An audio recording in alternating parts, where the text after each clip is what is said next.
%58 left. About an hour, give or take. Good morning, good evening, good afternoon, and welcome to Dreamy Dreamland with your Sensei Al Bob. I am your Sensei, your griot, telling you a story. I'm telling you what's going on. What is going on? Pakistan, 1/3 underwater. Okay? And Europe, hottest summer ever. Right? Catastrophic fires on the West Coast,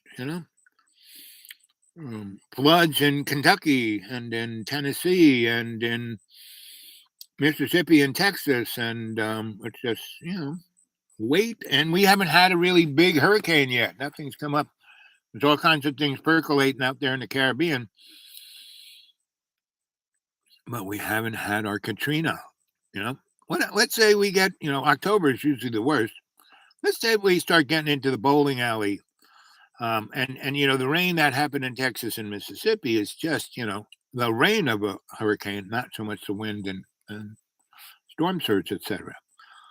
So,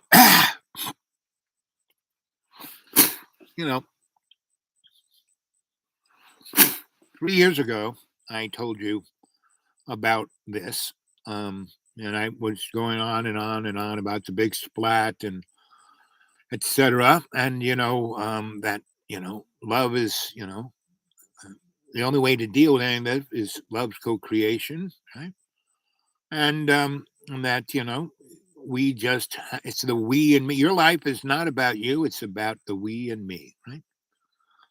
So here we are 2 minutes and 2 seconds into the show. And I just want to say, all of you folks who can't stand to hear this, who are snowflakes, who don't want to have any kind of internal dialogue, self realization, then, this show ain't for you. Obviously it is, and there's no one watching. It's interesting. The last few days, I have no real cash. I can't go out and about. So, a number of people have come and, brought me things from their garden. That's nice of them. And taken me out and, you need anything? So, and I was at this one church. So I've been going to churchy people kind of, oh, look, we had this one guy, we can pretend we are helping him out, and that'll make us feel good about ourselves. And that's fine. I appreciate it, and they are nice people, and I really like it. And they got lots of kids, and the kids really love talking to me. They want to know what's going on. They are really, really, and this is like folk that are out in the middle of nowhere. I mean, this is beyond rural, right?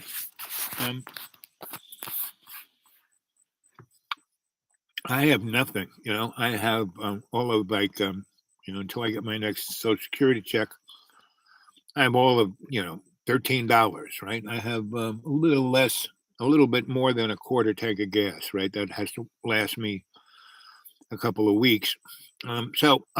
It'd be nice if you sent something to PayPal, huh? And that's due to wake42 at Gmail. And, all you guys who have jobs, most of the cadre that are, listening to this channel are, doing better than me, that's for sure. And that's fine. I'm happy for you. It'd be nice if you shared. But what's interesting is that the folks who've been sharing with me have less than I do. And they have lots of kids. And so they like the fact that I come and, their grandma's dead. There's nobody really responsible. The parents are like in their 20s and 30s, and they're just barely children because they got the short shift to the thing. They left high school before getting a high school education, and then they basically, worked and worked and worked and worked themselves to death, basically. like for contractors in farm work, and they're talking about people who are oh, the lazy Americans, they're not doing anything. No, they're broken. They're not lazy, they're broken. And their kids, I'm talking to their kids, and their kids are smart. They know what's up, and so they're not part of the big, industrial education system. So they got these little schools that, have 40, 50 kids in them that go from kindergarten to 8th grade. So a couple of teachers have, you know, come to me and said, "Oh, can you come and just talk to us?" And I have been, right? And what's interesting, this school, because they are so out, a number of these little schools, they're like the little red schoolhouse, right? I mean, they have no no internet, no nothing, and yet the state of Tennessee and the state of North Carolina and the state of Kentucky, because that's where I'm at. I'm in this like little interesting triangle, and Virginia, but these people who come and visit me and then take me to their homes to visit, they live in Kentucky, they live in West Virginia, Tennessee, and North Carolina, and all in very rural, very poor. And now the rich are coming in and buying up the land all around them, and it's just like what happened in the cities of redlining, in the 50s, 60s, and 70s, and that's what's going on around here. The rich people are buying up everything, and the accommodations aren't here yet for them, but they're just buying up everything, jacking up the taxes, and closing, replacing all the little holler stores, which was the least economics that was left. And they're being replaced by Dollar General stores, which are large corporations, transnational corporations, and they're totally. I mean, if you want to see what you're looking forward to as employment, go look at Dollar General. Well, around here, they clear out a flat spot, which destroys the water table. But they stick a metal building there, put big Dollar General on it, and they have big, big, big parking lots. Not so much for the folk because there's never any more than 10 cars at most. But the big parking lot is so their big tractor trailers can pull in and turn around. And it's very interesting what Dollar General has. I don't know if this is every Dollar General, but the five around here, there's really only three people working in the Dollar General, right? And so what happens is there's a shelf with all the kind of stuff on it, right? Well, that shelf, the stuff wasn't delivered in cardboard boxes. It was delivered in the shelf. And so all the shelves in this Dollar General are on wheels, right? And robot and electric wheels, right? And so when that tractor trailer comes in, it unloads a number of shelves with wheels, and they push a button, and right, nobody pushes it, no one moves it, and then the empty shelves come out of the store and go into the truck, and the fully packed shelves go into the store. So, the Hollis stores around here that used to employ 10 to 30 people, now the Dollar Generals employ three. And that is kind of what you're seeing all around us, right? And, the war in Ukraine, basically, um, it's the war of the Vlads. And I keep telling people, oh, this is a scripted war. People, that everyone knew about this. Oh, no, it never happens. What are you talking about? Well, basically, Russia is going into oblivion. Yale did a very nice little economic study showing that, basically, Russia's economy is energy, entertainment, and services, right? And manufacturing, right? Or energy, services, because entertainment is services, and manufacturing. And the manufacturing is virtually gone away because the oil is so profitable, right? And it was so easy to sell it to the Europeans because they were right there. Didn't take much of an infrastructure. Now that the Europeans aren't buying the Russian gas, or and Russia isn't giving them any gas, Russia is burning and it's called a, what do you call it? A flame, but big gigantic flame of natural gas, and they're burning it because they have so much of it. They have nowhere to store it. They have no. I mean, they could make some money if they could turn it into liquid natural gas, but they don't have that infrastructure because they were selling everything to Europe, to Germany specifically, and they are all saying, "No, sorry, buddy, we're getting off the tit." And they're going to replace it, even if Germany has to burn coal, they will. You know, and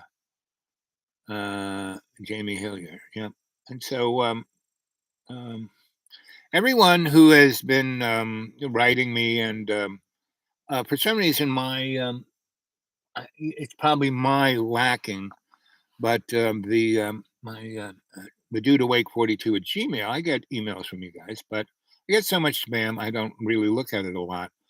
And it really only keeps within where I can look at it, maybe 2 months worth of stuff. So, like Mr. Tooltime sent me a nice little message and then sent me his phone number, and we were conversing nicely. And now, it's not on my email. I haven't, I have to go visit my guru to tell me what's going on with my electronics. But my phone that I used to use, on TikTok and WhatsApp and a number of other apps like that, that phone died. And they're like having a hard time bringing it back to the point where I can even get the phone numbers off the thing. And my other phones, they're, I can't afford them. So they're right now, everybody is dead. And I have no cell signal out here. And I have no money to drive anywhere. So, that's basically my motif for next week or so. I mean, I can, go the mile or so up to my neighbor. That's where I am right now. But he, has people here staying here. And when there's nobody here, I can do it. But when it has people, and so the last month, it's, he's had people here the whole time. So, knows me. So that's why I just sit and write my novel. So, but my laptop whined, and I got to a point where it hadn't seen the light of the internet for a few days, so it refused to do anything. So I had to like go to my neighbor and get this thing online, and that's what I did. So yesterday, and I'm doing one now. Keep on that. So, and Google's saying, "Oh, well, you got too much stuff on Google Cloud. You have to sell much rent." I mean, Google should be paying me for all the stuff I look up and see. I mean, they're getting a fund of data, and everyone should stop using all platforms because they should be paying us, not we paying them. We are their bread and butter, right? BlackRock is buying everything. Yep, and that's basically everyone's going to have to rent. I mean, Steven Spielberg is part of the cabal, and all his movies give social a heads up of what's coming down, right? And his movie of I don't know how many years ago about um, Player One, where everyone was augmented virtual reality and jacked in, and I mean, and nobody owned anything. Everyone was in cardboard boxes that the corporations were renting them everything. No one owned anything, and that's going to electric vehicles is because no one is going to own those vehicles. You know, it's going to be like Uber. You're going to hit a app on your phone, and the box will appear, and you get in, and it'll take you. But if the state, the corporate state, the fascist corporate oligarchy doesn't like you, well, sorry, you're out of here, right? So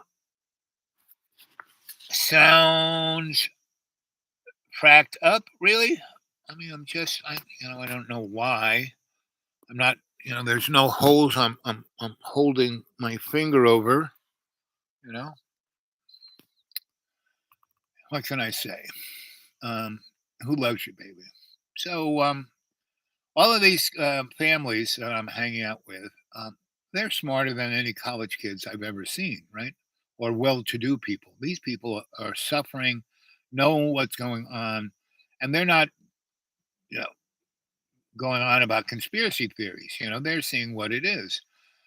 And there was this one family that, as I mean, it wasn't one family. It's about six families who kind of lived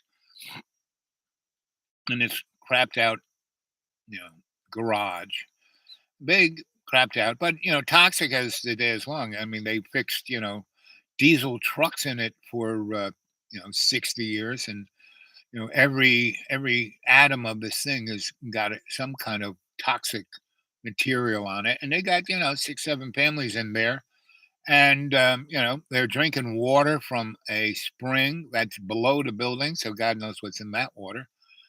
And their electric bill is, and they don't have air conditioning or heat, or it's got some light, a refrigerator, and a few other things. But talking to them, they know what's going on. They see what it is, and they understand what all these never-ending wars. Because a number of these families lost, fathers and sons and uncles in Afghanistan and Iraq. And this one guy has got no legs, and they won't. They the federal government doesn't say, and the VA won't say that he's disabled. He has no legs, but he's not disabled. So they gave him a crapped out wheelchair, and his brother wired it up with electric motors, and quite ingeniously too. So anyway, I go there, and I entertain and tell stories and read poems and give people insight, and especially the kids. And what I tell the kids is, listen, it can always be worse. What you need to do is have a strong knowledge of who you are, where you came from. You got to know your 20. You got to know your 360. You got to be able to step right where you need to step to be right on. And you got to know your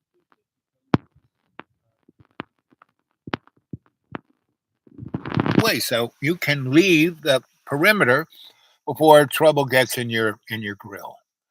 And that's and you do your best. You don't have to be perfect. You do your best. So I've been, spreading that tale around different churches and different family gatherings, and whenever I am in town and at a supermarket, that's what I tell people. So even though I'm out here all by myself, and my only friend was my rabbit, my neighbor came with his big lawnmower and cut my lawn, which was nice.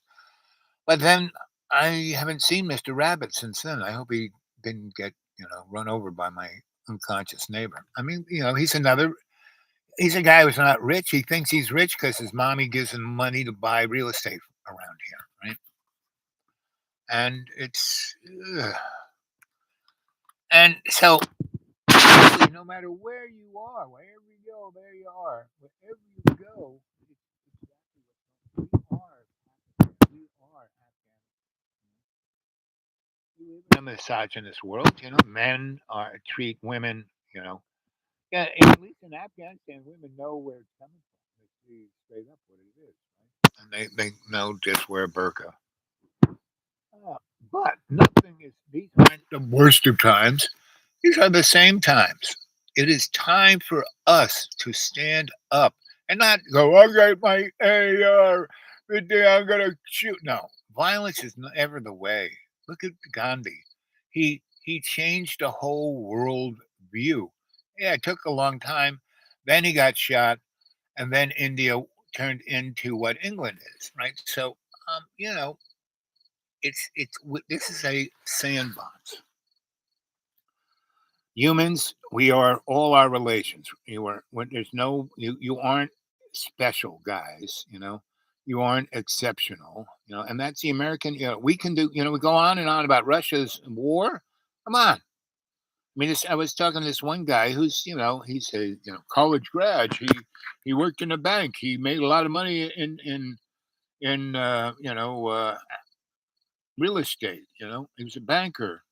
Anyway, so he was talking to this other guy and goes, you know what we need? We need a draft, and we need every kid going, from seventh grade, they should be in ROTC. And we should have the biggest army, and everyone needs And I said, well, it's a good idea if everyone should serve. And that means your kids and you. He never was served for anybody but himself. And he said, "My kids, no, why? They don't have to serve. They're going to college. I said, no. We want everybody to be drafted. That includes your kids. Oh no. Then I hit him with the facts of the never-ending war since Vietnam, and that since 1965, we have killed over 60 million people, meaning the United States, meaning all the wars we started, and then all of the havoc and craziness that we precipitated, like the Arab Spring. I lived in Syria and Iraq and Lebanon and Libya, and these countries were better run than America was at the time. This was in the 70s, and I was living in Sweden, and basically I was living on the Swedish nickel, and I was able to travel the world out from Stockholm, right? And I got on these airplanes, and they would give me a visa that kind of said I was Swedish because had a residency, had electric bill, had a Swedish driver's license. To their mind, so the Swedes were the ones who were giving me the visa, not yes, the visa was this paper that X, Y, and Z country gave to the Swedes, but the Swedes filled it out and stamped it. And my Swedish driver's license looked just like a passport. So, you for a year and a half, I traveled around everywhere because I could just go to Stockholm, look at this board that had all these flights to all around the world, and I could just get on it for free, and not just have the free airplane ride, but the 2 weeks in that country and going on the tours. Like in Syria, they took us all over Syria, all the way up. I forget the name of the town, but it had all this Buddhist temples and statues. Is where ISIS blew everything up and killed everyone. And it was an amazingly beautiful. It was one of those international historicals. And the government of Syria was all big on saying, yeah, look at this. And Syria, Iraq, they were great. Had everyone got to school, everyone had a house, everyone had a meal, everyone had a job. Um, you could do whatever the heck you wanted as long as if you said smack against the great leader, yeah, they'd take you in. But if you didn't, not a problem. Yes, you couldn't, you could have a gun, but you couldn't, brandish it and shoot in the air and except on holidays and in certain parts where you weren't going to hurt anybody. But, it's not like it is today. So as we go on and on about how terrible these people are, no, you have to realize that we have caused more harm and havoc, and we've done it in the name of the Queen of England. This special relationship, this Anglo-American relationship, this WASP, white Anglo-Saxon Protestant economic dynamic that was, fostered by J.P. Morgan and Rockefeller and good old Mr. Rothschild, right? So they now own everything. Bill Clinton has sold us down the river. Richard Nixon, why we had the EPA and all of those. Nixon did more things that would be considered liberal than Medicaid, Medicare, all the rest. Why did he do that? Because he basically sold the American public to Mr. Rothschild.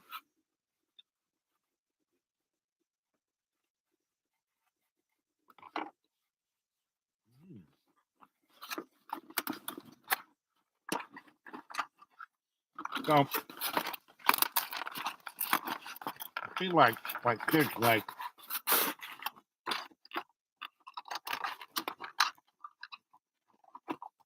cheese and crackers. But I can't talk and chew at the same time. Richard Nixon basically sold us. I mean, we are their slaves. We are owned. Whenever you drive into a town, city, county, state. It will say incorporated village, incorporated state, incorporated county, incorporated, you know, city. No one owns anything except the corporation. Your house is owned by the corporation. Even if you paid off your mortgage, the corporation still owns your house. We are run under admiralty law. Not, we are not a capitalist democracy.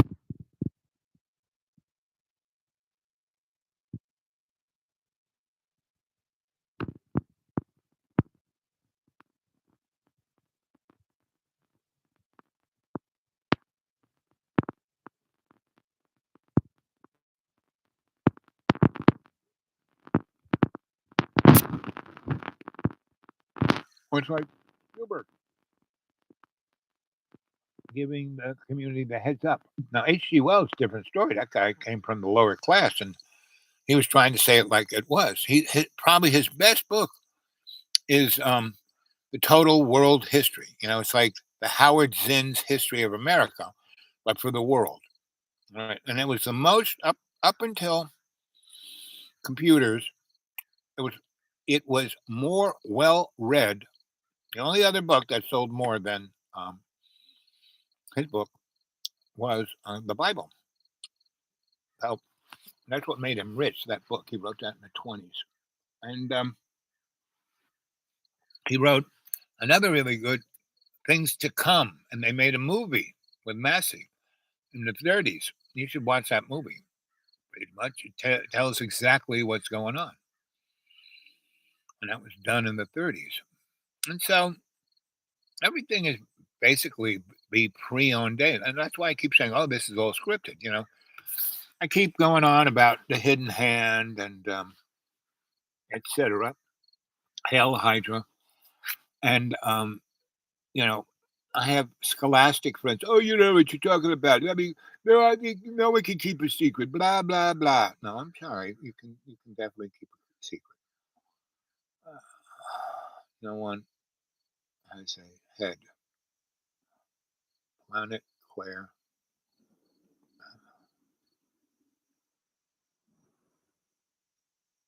What was that? Sounds backed up. Blah.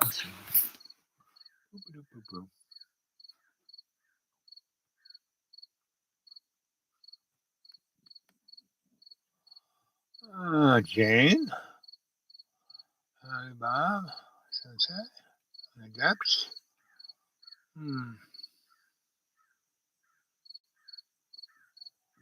Uh, show with. Let's see. Better. Planet Claire. Yeah, it's like Planet Nine. You know. Bugsy Rabbit. Yeah. Just hope he didn't get run over by the lawnmower. I mean, it was quite. He stuck around for a whole month, and he would come and he would just chew on my lawn. He didn't go after my garden. He just chewed on my lawn.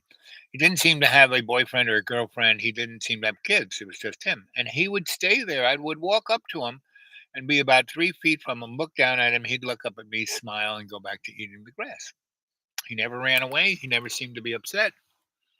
So I thought he was an alien. So he might have been an alien, and he just had to go.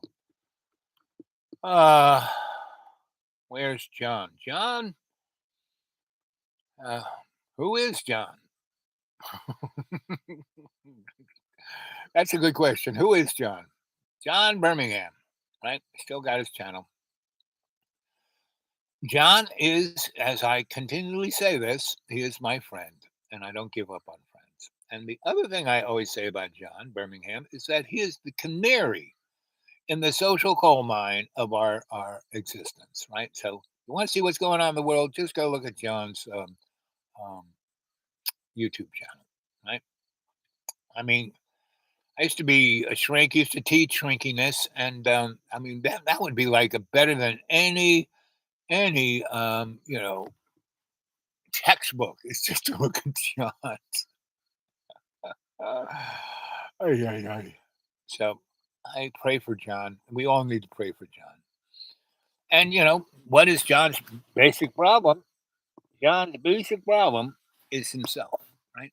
It's not that he doesn't work. He works harder than anybody I know, but he gets nothing done, right? He just goes, I'm gonna, right? He just, goes on about how this, that, and the other thing, right? His laundry list. And, no. You- All you have to do in life is be your best. You don't have to be perfect. Don't have to be an A-lister. Don't have to be a star. Don't have to be anything. If you have children, you have to be a parent. Once you have kids, everything about your life is going out the window and you have to be a parent. That's why I never had biological children. I had 128 godchildren, kids that I ran into around the world who were about to either get shot, thrown in jail, or do something really stupid that would hurt their life for the rest of life. So I would, hey, what are you doing? No, no, no, give me that gun. I, take it apart, throw it down the drain. Okay, what's going on? Oh, Bobby gave me this to take over to Jimmy. He gave me $10 to do it. I said, no, they're setting you up. There's going to be a cop waiting for you. You've got this gun. They've done a crime with it. Forensics will say someone was shot with it. Your fingerprints will be the only ones on it. You had the gun. Bingo, you're going to jail for the next 40 years. Or we're going to throw this thing down the drain and I'm going to take you over to this building I'm working on and you're going to become my helper and I will give you $10 an hour. I started paying these kids $10 an hour in 1974, right? And I kept paying them $10 an hour until 1985 when I moved from doing that. Right now, the kids who I do that for now, I have no money at all, so I can't pay anybody anything. But I do give them insight, and it's really interesting to see how these kids hear what I have to say to them, actually actualize it. Now, their parents and other grown-ups hear what I say and go, "Yeah, oh, that's pretty cool." And then, oh, read my poem, and I give them the same thing. Do they actualize it? No. Kids do realize they do not want to be stuck in this stinky hole for the rest of their life like their parents. So they're going to do what, and when I say, do your best, when you're at school, do your best, shine. You don't have to be perfect. You don't have to be star. Just do your best and, have a vision what you want to do. If you're an artist, work towards being an artist. You want to be a nurse, be a nurse. Be it, but do your best and you will succeed and you will have a great life and you can get out of this stinky hole. So we'll see how that goes. So, and that's, I've been doing that now for, since March. And it's now summer heading towards fall. Still, it won't be fall until after September. But yeah, we're going to have some serious hurricanes along, because just what happened to Texas and Mississippi is just hey, look what's going on. What happened to Kentucky? And I feel really sorry for, but Kentucky has the largest excess money in the piggy bank. They have almost a number of billions of dollars, hundreds of billions, and they gave a piddling 200 million to that county that got wiped away. And that money was just to pay the rich people for their businesses and to get the roads for the rich people. But they're doing that thing. There's close to 120,000 folk in Kentucky who are sleeping. Not even, they're like in Swaziland in Africa or something. They don't even have a tent. They haven't even given them tents or tarps. They're using garbage to make houses. They have no drinking water. And Mississippi, the capital of Mississippi, that town, they have, back in the day when I was part of NYPIRG, and I was part of this group that we went around between 1970 and 75. I was part of this group that we would go and we would look at, um, next, places in America, and not always, we went to Houston before Houston became a big freaking town, before NASA really blew the place up. And they were planning to build, the new Houston out there in this floodplain. And we went out and did a study and looked at it and did geology and all the rest and looked at the history and said, not a good idea to put 1 million people here. This is a floodplain. I said, well, I hadn't rained here at least 50 years. I said, that's nothing. Next time it rains, it's going to take you build a city here. And they did, They built a city of 1.5 million. They expanded Houston out into that floodplain. And then back, I don't know, 4 or 5 years ago, they had just the kind of floods that were in historical records, right? And it killed, lots of people and wiped out whole parts of the city. What did they do? The federal government gave them more money so the rich people could build their houses back, right? And build the infrastructure they needed back. It's like, really? And so that is where we're at. 1972, when I was at this conference at the United Nations, put together, and looking at the historical records, like going back 1 million years of the environmental, what was on our plate, and what we're exceeding. This is 72. They basically pegged it. This after 2012, things are just going to get off the hook. It's just going to get worse and worse and worse. And that if you want to know what's going to go on, go read Whitley Strieber's and Art Bell's The Day After Tomorrow. Go on YouTube and see the movie. That's exactly what it's going to get hotter and hotter and hotter. We're going to have wild, crazy storms and rains and floods, like just biblical. And then, like a light switch, everything's going to freeze. And I've been telling you about this, about the Pacific train. All the hot weather comes from Africa and goes across the Wayward Islands into the corner of Brazil, and then up that side of South America into the Gulf of Mexico, and then along the east coast of America, keeping us basically in the Goldilocks pattern, and then going across North Atlantic into Ireland, Greenland, Iceland, Canada, Ireland, England, Europe. Now, we're called North America because we're in the north. But it's not really that cold, right? Well, it's going to be, right? And when it's going to get really hot. You think this hot now? No. It's another 10 years of like everything on fire. They won't be able to use hydrocarbons because before you pour the gasoline into your gas tank, the gas station will blow up, right? Because gasoline's extremely volatile, right? So they have those big gasoline trucks full of gasoline, and it's like 150 out, and the sun is beating down on that tank. So it's heating the gasoline to a point where it's boiling in that tank. Good idea. I would say that's going to start happening in the next 2 to 5 years, right? And then just keep getting hotter. So people won't be able to drive on asphalt because it'll be, like pudding, right? And then it'll catch fire. Anyway, this was all foretold in 1972 with the crappy computers that they had then. They were projecting this now. It's been pretty accurate, but there were other soothsayers that were a little more. There was a lot of input to this algorithm back in 72. No one even knew they had algorithms in 1972. They sure did, right?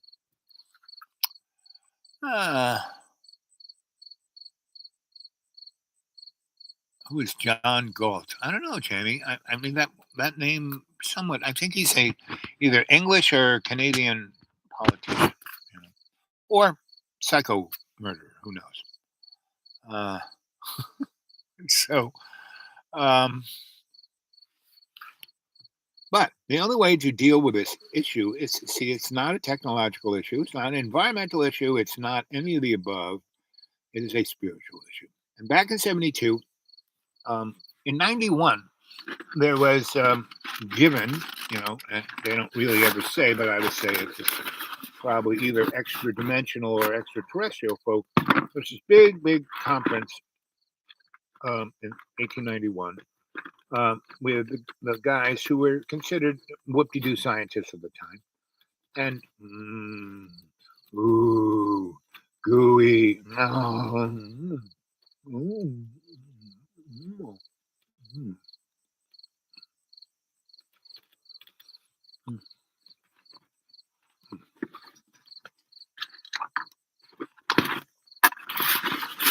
Nachos and cheese.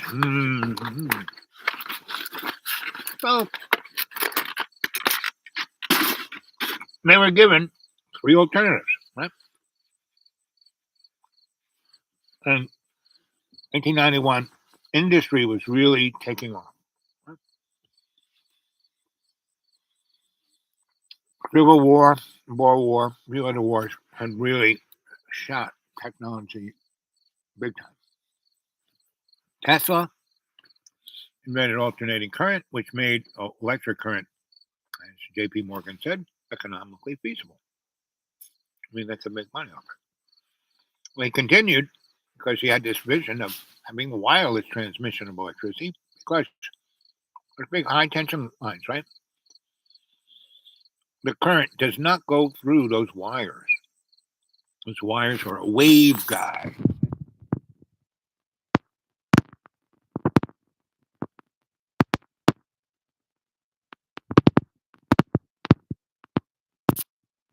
Colorado Springs area. Um, he discovered zero point energy, free electricity, right? And what do I have to do pretty much all the time? It's just to read. So I was cleaning up my man cave and I came up to this book, right? You know, Secrets of Nikola Tesla, pioneer of electricity and rival fame of Thomas Edison. Edison was just a scumbag. Tesla was a luminescent genius. George Westinghouse, let me see.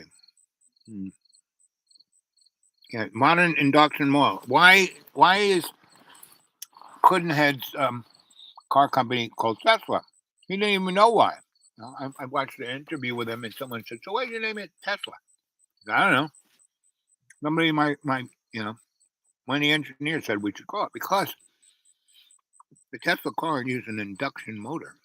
Induction motor, once the motor is running, hardly uses any electricity.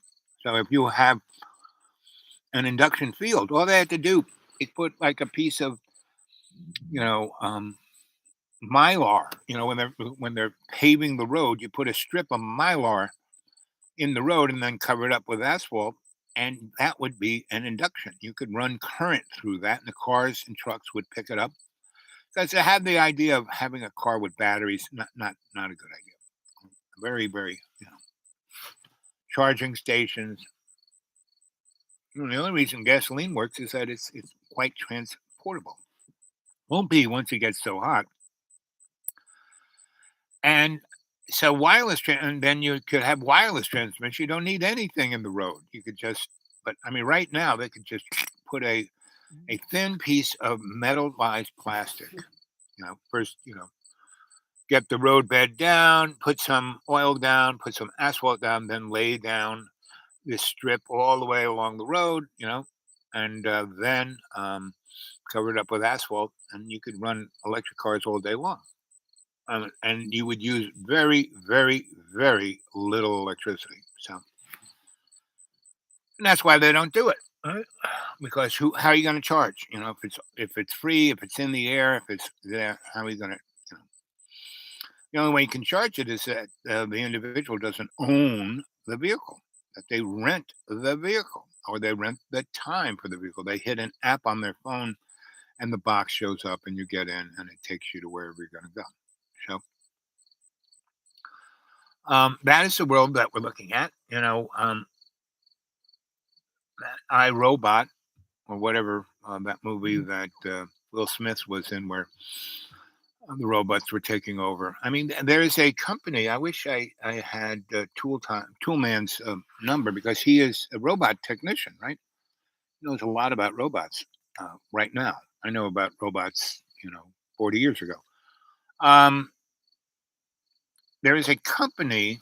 I forgot what their name is. They're in Pennsylvania, I'm pretty sure, but they basically have the Terminator. You know, they got it. It walks, it talks, it wiggles like a reptile. The Japanese have robots. You can't tell the difference between humans and this robot. They have these sex bots that talk to you, listen to you. Converse with you, can do anything. They have real hands, real legs, real body or reproductive organs, and I'm sure they got attachable parts. And so, you know, um, this is a world we are already in, and all of this is going to be brought on us like that. And as we see all these catastrophic things, the wars, the famines, I mean, if things aren't really straightened up,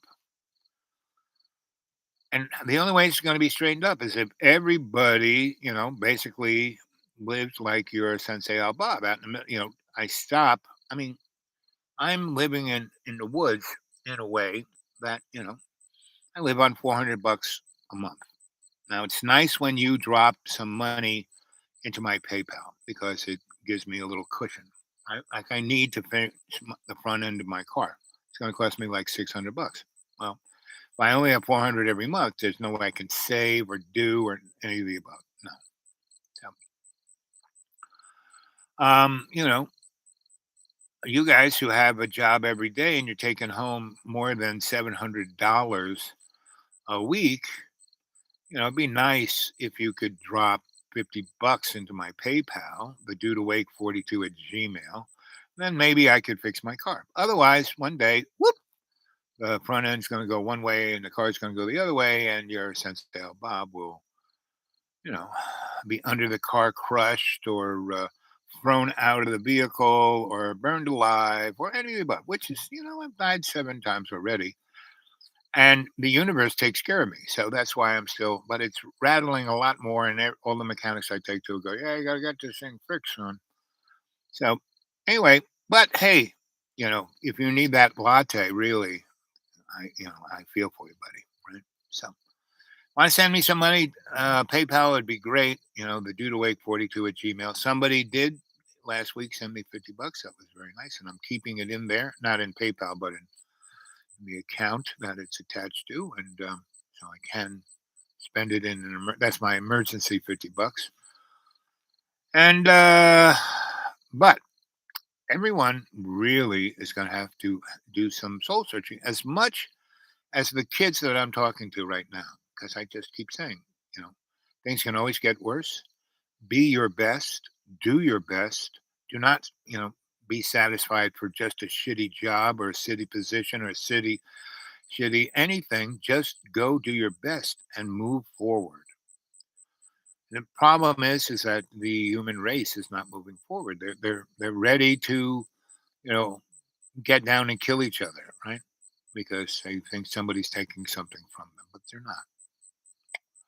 They are giving it away, right? So, um, let's see how we doing on juice here. I got about 20 minutes left, so I'll talk a little bit more. So, yeah, it's 48 minutes. Yeah, another 10 minutes, and I will sign off. I don't know if it's going to start raining again. It was blue skies, but now they're clouding up. Anyway, so what can I say? Well, I hope you have a beautiful day. I hope you're doing. Jamie seems to be the only one left. Maybe Jane is still here. Yummy, yummy. Ayn Rand. Yep. She was a tool, and everyone when they went through that phase of reading Fountainhead, no, you know, all those books. When I read them, now here's this guy. He's the exceptional one. He's Gary Cooper on top of the skyscraper, waiting for his girlfriend to show up. And, no, you know, that's not what it is. If you want to be happy, it's the we and me. And it's not like the communist, collective. No, it's when you were with someone and you were with them, right? I've had a lot of women in my life, and why I'm not a misogynist is that I always saw the woman I was with as more important than myself. My happiness came from making her happy.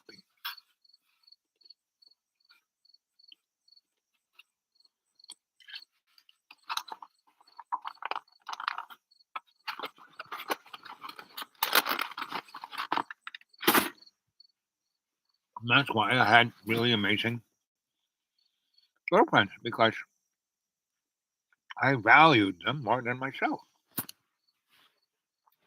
And I didn't try to own them or control them. I just made them happy. And well, boy, this guy's different than any other guy I've been with, you know? Well, he's concerned about is my happiness. Um, that's what made me happy for, 60 years. And that is how I interact with every human I come in contact with. Their happiness is more, especially the people who just kind of float in and out of my life. I don't see them as annoying or waste of my time. No, I'm connected with them. I give them 100%. And we did that. We'd be doing that for everybody on this planet. So nobody would go hungry. Nobody would go without a house. Nobody would, et cetera, et cetera. There are a lot of rich people around here who come and talk to me about my insights on things. I was with it. So this one guy takes me out to breakfast and lunch. He likes to do that. Comes by, picks me up. Anyway, so he was, buying lunch, and I'm standing next to him. He's got like 20 Benjamins in his wallet, and it's right there. And so I just kind of go down and I pick up, about 10 of them. I said, I could use this to fix my car. And he takes it away. He said, what are you doing? I said, why don't you got a lot of money? Give me some. And he just laughed and, oh, wow. And then, you know, he spent $8 on me. And that was the level of his economic generosity because he is so concerned that he's not going to have anything, that he won't have those Benjamins in his wallet. You know, never a problem with me. So this book about Nikola Tesla, right? And it's written by a guy named David Pete, and he wrote it in, I think, the 80s. When did he write this? Maybe, I think the 80s. 83. And this book is excellent in that he basically lists all his, amazing patents, not all of his patents, but all, and says, okay, here, look, he had the neon light 15 years before Edison had the incandescent light bulb, right? But it used no electricity, and Morgan said, I don't know, we can't make money on this, and it never burnt out. Didn't use any electricity, and it never burnt out. And there were all kinds. I mean, you name it. The Endor circuit, like wireless transmission electricity, alternating electricity, the you know induction motor, which gave us the industrial age. And it goes on and on and on. And he lists them all and he describes them all and shows how Tesla did this and how Edison kept trying to steal and cheat and lie. And then um, he talks about wireless transmission, right? And that how he had it working, you know, 11 years before Marconi, using Tesla's technology made the radio, right? I mean, the only thing that Marconi did was come up with a cool name, radio. Right? So because everybody was doing radionics, and so that's kind of what he was into. So you never get the real story of the history. Now that book says it is, and then he then explains why we can't have wireless and free electricity. Right? So basically, well, he never did it, but he did. He had the Warden Cliffs facilities. Well, he had the Warden Cliffs, and yes, it did work. And yes, he was bouncing current all around the frigging world, along with telecommunications, like in the 1890s. And but it wasn't economically, like J.P. Morgan said, it wasn't economically feasible. Meaning, you couldn't make money. So why should we do this If we can't control it, can't, yes, it could bring world peace. Yes, it could, you know, um, save the world. And that was the alternative three. One, use this technology for the betterment of man, right? Two, hide this technology and max out the oil profit and industry and ecologically kill the planet. And three, develop the Tesla technology, the scalar technology, as super weapons, which, scalar weapons make um, nuclear weapons look like, just pea shooters, right? And, a good example of a scalar weapon is what took down the two towers on 9/11. Because that video that they showed over and over, where the whole towers just turned into a waterfall of asbestos, not big chunks, not just, I mean, if it came down the way they say it came, it would be gigantic chunks. Each floor was an acre big. The steel holding, the exoskeleton, which is what held the building up, those beams were this big. Everything got turned to dust and fell into the basement. And within 6 hours, they had gigantic, uh, bulldozers, front end loaders, and dump trucks taking away um, all of that stuff. And within space of 2 months, they were ready to build the new building. Right? And in the space of that time, they basically, because that building fell down upon the New York City, um, Federal Reserve vault, and they said, "Oh, there was all this fire down there, and the gold melted." No, it was those buildings came down as a bank heist, and was right out of the script of Willis's movie with the black guy, where they were stealing the gold out of, where they smashed the subway, blah blah blah. Anyway, it's like right in front of our face. It can't be any more plain as it is. And the only way that we can do this is in our own little neighborhoods, like me. I don't really have any money, don't have any of the wherewithal or the facilities I used to. I mean, I used to put on gigantic events. I was part of I was one of the guys who put together the anti-nuclear events in D.C., where we got 1 million people, right? And we did a gigantic one at the base of the World Trade Center in the the thing that became the where they built all the rich people apartments. But in the 70s, didn't have the money and went bankrupt. So it's like 2 mile long, half a mile thing of sand, right? And we put on a gigantic concert in that. Right? I used to do that. Like a number. I don't know how many snap events we put together in New York. Well, we'd have 50 to 200,000 people show up in the sheep meadow. And I got pictures of it. I've showed you all, and Universal Peace Day, all of this stuff. And whatever money that was needed, if I couldn't get a rich guy to bankroll it, I would use my own cash. you I was fluid enough and creative enough to, okay, we need 10 grand, not a problem. So I never let money get in the way of me doing something. I still don't. So I'm still doing what I'm doing, right? But in this neck of the woods. And this neck of the woods represents the rest of the world, meaning it's not any different. It's not like, oh, those deplorable folk, oh, the Ku Klux Klan. No. Yeah, I go to this church that should be called the Ku Klux Klan Southern Baptist Church, but the people are very nice, very nice.